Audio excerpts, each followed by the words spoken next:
हम धर्मेंद्र सोलंकी, रोज हमसे आप सुनते हैं। एक नई गीत जो आपके बीच में रख रहा हूं, ये गीत दलीय सीमा की बात नहीं करता, एक ऐसे नौजवान की बात कर रहा हूं जिस नौजवान ने सेवा का, समर्पण का और एक दूसरे के मदद करने का बीड़ा उठाया है। उस नौजवान का नाम पूरा उत्तर प्रदेश जानता है, देश जान रहा है। उस नौजवान का नाम ऋषि यादव। कौन है ऋषि यादव? जिसने समाजवादी कुटिया चलाकर गांव गरीब गुर्बत में रहने वाले नौनिहालों को, बच्चों को पढ़ाने का जिम्मा लिया है। उनके फीस की, उनके ड्रेस का, उनके किताब की, उनके कॉपी की, उनके कलम का जिम्मा लिया है। हम सलाम करते हैं ऐसे अपने नौजवान साथी ऋषि को। और जरा सुनिएगा, ये गीत आपके बीच में रख रहा हूं। क्या? मोहद्दीपुर गांव ऋषि यादव जेकर मुखिया समाजवादी कुटिया। मोहद्दीपुर गांव ऋषि यादव जेकर मुखिया समाजवादी कुटिया। जौनपुर में बाय हो समाजवादी कुटिया।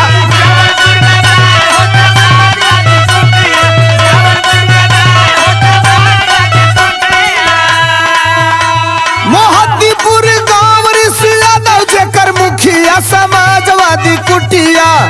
हाँ समाजवादी कुटिया। जौनपुर में बाय हो समाजवादी कुटिया।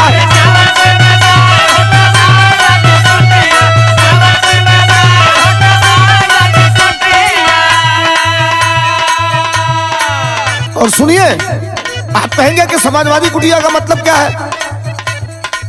केवल समाजवादी शब्द से ना जाइए।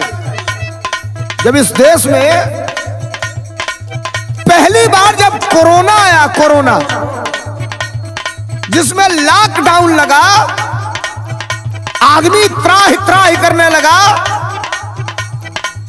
दुकानें नहीं खुलती थी, लोगों को दैनिक चीजें मिलनी मुश्किल हो रही थी। उस समय ऋषि यादव ने सड़क पर आकर और आम जनमानस की सेवा करने का बीड़ा उठाया।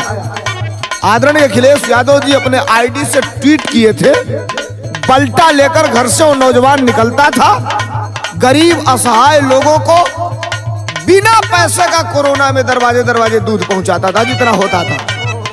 नर सेवा, नारायण सेवा, इसको ट्वीट किया था आदरणीय अखिलेश यादव जी, समाजवादी पार्टी ने। ऋषि यादव चर्चा में कब से आए, दुनिया की नजर में कब से आए? अरे देश में कोरोना जब कहर बरपाया,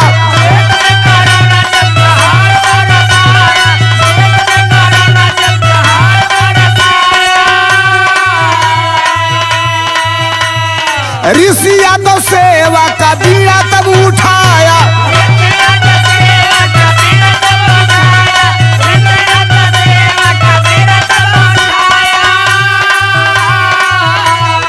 देश में कोरोना जब कहर बरपाया, ऋषि यादव सेवा का बीड़ा तब उठाया। और माने भगवान हो जवार भर का दुखिया समाजवादी कुटिया। जौनपुर में पाए हो समाजवादी कुटिया।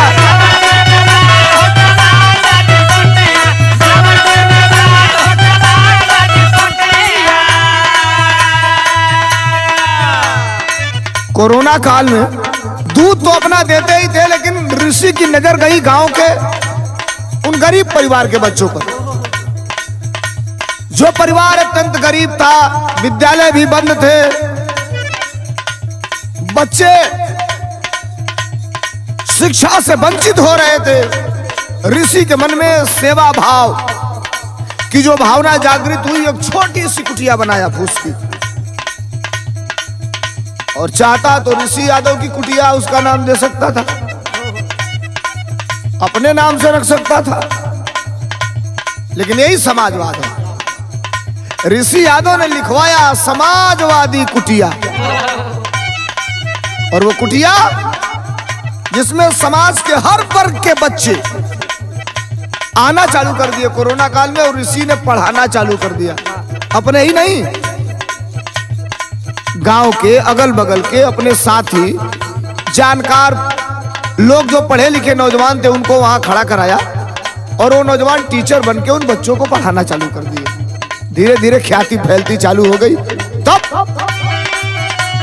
आज ऋषि यादव की कंडीशन क्या है? वो समाजवादी कुटिया देश दुनिया में नामी हो गई। जिले का जो भी संभ्रांत आदमी है उस कुटिया को जानता है, प्रदेश का जो भी आदमी है जानता है, देश विदेशों तक ऋषि यादव की कुटिया की खबर चली गई। और ऋषि आज भी बदला नहीं, उसी तरह उसी स्वभाव से है। एक लक्षण में देखा हूं ऋषि में, क्या? ऋषि पास जे भी अभाव लेके आवे,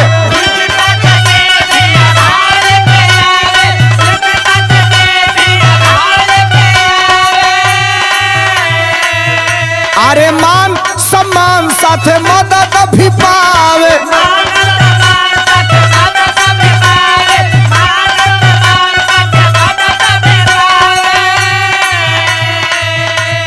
ऋषि पास जे भी अभाव लेके आवे, मान सम्मान साथे मदद भी पावे।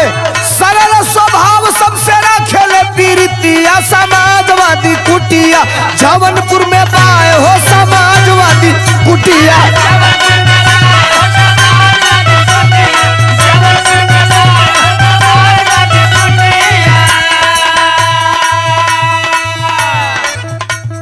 मैं देखा हूं अक्सर और सोशल मीडिया पे भी देखा हूं, कई परिवार को तो ऋषि यादव ने गोद लिया है। जो परिवार अत्यंत गरीब है, निर्धन है, हर तरह त्योहार पर ऋषि यादव उनके दरवाजे जाकर कपड़ा लत्ता आर्थिक रूप से पैसा रुपया की मदद करता है। अच्छा, मदद होती है चाहे जितनी की भी मदद हो, भावना होनी चाहिए। अब ऋषि के इस काम की बड़ाई देश प्रदेश करना चालू कर दिया।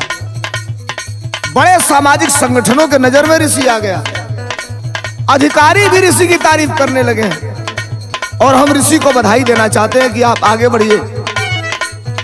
हम सबसे जो भी जरूरत होगी, जो भी मदद होगी, जो भी हम लोगों की क्षमता होगी, आपकी मदद करने का काम करेंगे, आपकी कुटिया की मदद करने का काम करेंगे। कई बार तो समाजवादी पार्टी के कार्यालय से काफी पेन आया है और उन बच्चों को दिया गया है।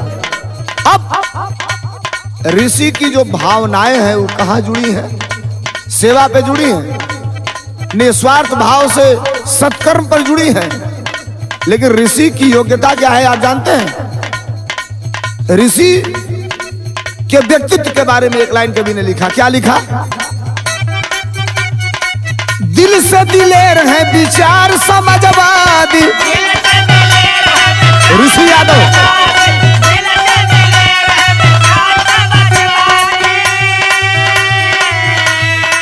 शिक्षा एलएलबी अधिवक्ता की उपाधि,